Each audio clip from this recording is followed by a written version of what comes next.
We're back at the Trainer's Edge. Now last time, Paul Hemsworth showed us some exercises that you can do when you're not in a gym. We did some split squats, some burpees, and some push-ups. And all three of these exercises you can do in a hotel room, your living room, outside, anywhere. This week, we're gonna show you 3 more exercises that you don't need to be in a gym to do. Now let's go in and find Paul. Now Paul, the whole reason behind these exercises is there's something you can do when you're not in a gym, even though we are in a gym. Yes, we're in a gym today, but these are for when you're not in a gym, at home, or if you're on the road or whatever. So we're gonna get right into step ups. Okay, so these can be done on an edge of a bed, hopefully a solid bed, or a chair, coffee table, stairs, whatever. So we're gonna get you to step up one at a time. Yeah, and drive the bench away from you. Step back with the opposite leg. Yeah, we're going to keep the same leg going up. Yeah. Same leg. Yeah, so you're trying to push the bench down and away from you. So really, we're not trying to roll into the toes here. You actually want to try and push through your heel and try and feel your glutes or butt muscles and your quads help you up. Now, there's no arm swinging motion. No aerobics class here. We're actually driving down with authority. Okay. And should we be doing these quick? Yep.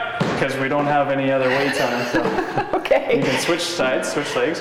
Now, can we do this with weights? Yes, you can definitely do it with weights for sure. So if you've got some extra luggage on hand, you can load up one side. Oops. You want to try and keep your knee over your middle toe so it doesn't cave inwards. Yeah, so it tracks right over the middle toe. So, and you have to do one leg at a time.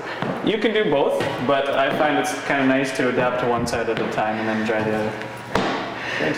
Okay. So now we're going to go into a side plank. Okay, so we're going to go into side plank with a leg raise now, but we'll show kind of the progressions of, difficulty as we go through this. So we'll just start with the bottom knee bent at 90 degrees. Okay. Top leg straight up, so it's going to stay on the ground for the first little bit, and you're just going to bridge your hips up and push your hips towards the wall. Yeah, so you're nice and straight, just relax your head. So this would be kind of a modified side plank, and then we'll go with a leg raise. So you're just going to lift the leg, not even that high, just to parallel with the ground, up and down through there. And my arm stays on top of my leg? Yeah, and you can pull your toe up towards your nose here, so flex it up. Okay. Yeah, and try not to bring the leg forward because you want to hit the glute muscles on the side here. Okay, so this is doing a bunch of different things. A lot of core muscles involved here, but also strengthening the hip stabilizers as well. And like this, I'm sure you have to do it on both sides. We will. So we'll flip over and we'll actually show a more difficult one on the other side. So this will be the full side plank here. So feet stacked. Yeah. Okay. Same thing. You're going to be wedged between 2 boards here, basically. Shoulders are stacked. Yeah. And then you're going to just bridge your hips straight up. And again, tighten your hips towards the wall there. And your arm still has to go on top? Yeah. On top there. Good. Yeah. And now lift your leg? You can try and lift your leg on this one. Yeah. It's a tough one. It's a lot harder here. Yeah, this one's a lot harder. So if you want to go back to the bottom knee bend, you can as well. So this is the hardest part. The other one is you would work towards this. Exactly, yeah. Well, it is Good job. Now we'll go into some squat jumps, your favorite. Now, Paul, last time the whole jumping thing was the burpee, which I wasn't too fond of, but it does get your heart rate up, and it does work a lot of muscles. Yeah.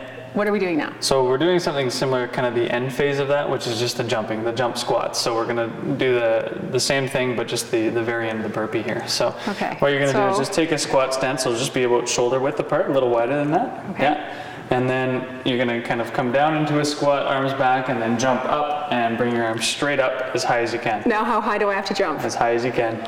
Oh, really? Yeah. Just bring up, good. And then as soon as you land, you're going right back into that squat. Okay, so we're going to go right in a row. Just bring it right back up. Yeah, keep going. Okay. We don't have any weight here, so this is as many as we can do in a certain amount of time. So if you had weight, like a couple cans or something, I would suggest stick with body weight for now, because jumping has a lot of force on the body. And it can hurt your knees too. Well, yeah, you got to get pretty strong first in order to do a lot of plyometric jumping. Okay, how many of these am I supposed to do? That's probably good, yeah. So you just want to make sure that your knees, again, are staying over top of your middle toes, they're not caving in, and that you're landing in that squat as well. And how many should people look at doing to get a good, part of a workout? Yeah, I mean, really, it didn't take much, right? No, your heart rate's going pretty quickly, so somewhere between 10 and 15 jumps is going to get your heart rate up pretty quick. It's going to involve a lot of muscles, and you'll be good to go on your trip. Okay, and it's once again, you can do that anywhere. You can do it outside, you can do it in a hotel room, you can do it in your living room. Yeah, a soft landing is kind of nice as well. It's a little easier on the joints, so. Okay. Okay, Paul, let's go over some of the exercises that we did today. Okay, so we did some step ups earlier on, some side planks with a leg raise, as well as some squat jumps. And now any of these exercises, you can use a chair, a coffee table, a bed if you have to, not a bathtub. Not a bathtub. For the step ups. For the step ups, for the previous exercises, those were fine, but not the step ups. Okay, and the good thing about all these exercises is it does get your heart rate up, but you're also working muscles as well. Yeah, so it's not your typical cardio, but you're certainly getting your heart rate way up there, and then yes, taking you it are. away there. Okay, now Paul, what are we going to do next time? Next week's all about the abs. Okay, so core stability exercises with body weight and minimal equipment again, and bathing suit season's around the corner, so hopefully we can be a little bit insightful for that. And get everyone looking good in a bathing suit. Exactly. Okay, now if you'd like any information on anything we did today, you can contact Paul through his website. And stay tuned, there's lots more coming up on Shaw TV.